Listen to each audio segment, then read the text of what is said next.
Praise the lord. Hallelujah. ప్రభు అయిన యేసుక్రీస్తునామ పేరిట మీ అందరికీ శుభోదయం. ప్రియ దేవుని బిడ్డలారా, 23వ తేదీ 10వ నెల 25వ సంవత్సరంలో ఎందిన ఆహారంలో తిరుగా మనందరం కలుసుకోవడానికి ఆ దేవదేవుడు మనకు అనుగ్రహించిన గొప్ప ఆశీర్వాదకరమైన సమయమును బట్టి, దినమును బట్టి ఆ ప్రభువుకు స్తుతి స్తోత్రములు చెల్లిస్తూ ఉన్నాను. ప్రియులారా, బాగున్నారా? తుఫాను పరిస్థితులు ఎలా ఉన్నాయి? వర్షాలు ఎక్కువగా ఉన్నాయా? జాగ్రత్త సుమా.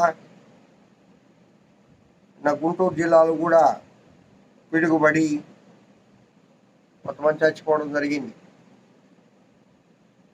ఇంకా ఈ వరదల్లో కొట్టుకుపోయిన వాళ్ళు కొంతమంది ఉన్నారు. ఈ పరిస్థితుల్లో బయటికి రాకుండా ఉండడం చాలా మేలు. ప్రయాణాలు మానుకోవడం కూడా చాలా మేలు. ప్రయాణాలు చేయకూడదు. మధ్యలో ట్రైన్సే కానీ లేక బస్సు రూట్ మరీ ప్రమాదకరం. ట్రైన్లు కూడా చూశారా? మన రాష్ట్రపతి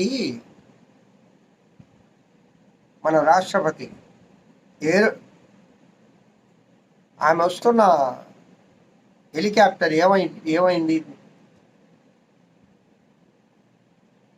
కిందకి దిగినప్పుడు అక్కడ వాళ్ళు వేసిన ఆ ప్లాట్ఫామ్లో అది ఊరిగిపోయింది ఒక సైడ్కి. చాలా డేంజర్ కావాల్సి ఉంది. అంటే మనకి అంత సేఫ్గా ఉన్నాము అనుకున్నప్పుడు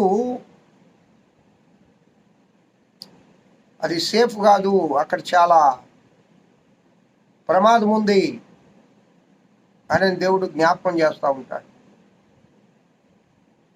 కావున ప్రియులారా, ప్రమాదకరమైన పరిస్థితుల నుండి మార్చగలిగిన దేవుడు నా ప్రియుడైన యేసయ్య. అపాయకరమైన సమయాలలో నీకు అండగా, కొండగా, కోటగా, దుర్గముగా ఉండి నిన్ను నడిపించే దేవుడు నా ప్రియుడైన యేసయ్య. కావున ప్రార్థించదాం. నైజీరియాలో ఒకే రోజు 30 మంది పాస్టర్లను చంపేశారట.